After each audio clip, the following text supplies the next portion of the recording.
Le Point Bourse vous est présenté par Bourse Direct.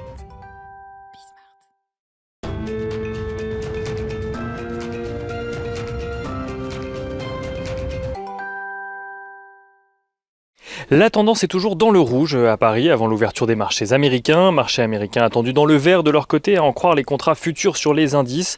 Pour rappel, hier, le Dow Jones se perdait 1,11% à la clôture à 30 924 points.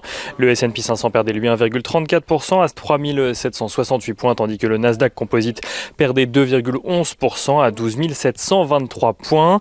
Les investisseurs qui ont focalisé hier et encore aujourd'hui leur attention sur la hausse des rendements obligataires.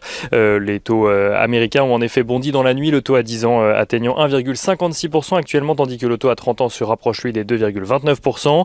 Dans ce contexte de flambée des taux, les investisseurs étaient particulièrement attentifs à la prise de parole de Jérôme Powell hier soir, qui a plutôt déçu les investisseurs. Celui-ci a estimé que la politique de la Fed reste appropriée par rapport à la situation actuelle. S'il a rappelé que la Fed ne réduirait pas son programme de rachat d'actifs, il a également écarté un renforcement de ces mêmes rachats d'actifs afin de contenir l'envolée des rendements obligataires.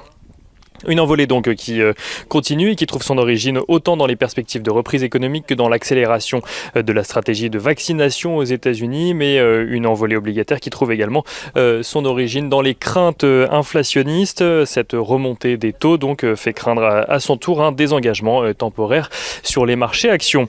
Du côté du pétrole, le baril de Brent s'échange actuellement aux alentours des $68 et ce depuis ce matin.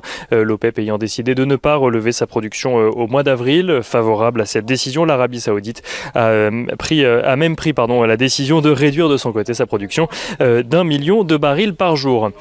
Quelle valeur suivre à Wall Street cet après-midi ? Eh bien, on pourra suivre Boeing qui aurait contracté, selon une source proche du dossier, Boeing qui aurait contacté plusieurs banques à la recherche d'une nouvelle facilité de crédit renouvelable pour un montant de 4 milliards de dollars pour faire face au ralentissement de son activité à cause de la Covid-19. Et on pourra suivre également Gap qui annonce prévoir un retour à la croissance de son chiffre d'affaires grâce notamment à une augmentation de la fréquentation de ses magasins en 2021.